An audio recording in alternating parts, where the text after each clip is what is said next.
My pride is that in a long time, we're going into this election less divided.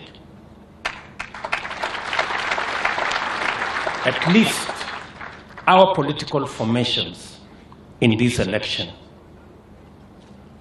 are much more national on both sides. We are prepared for a free and fair election.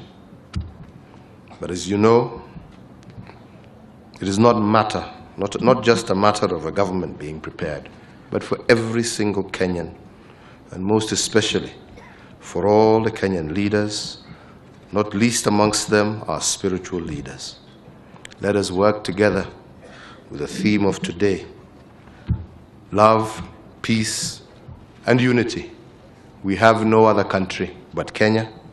Regardless of who wins, this nation must and will endure.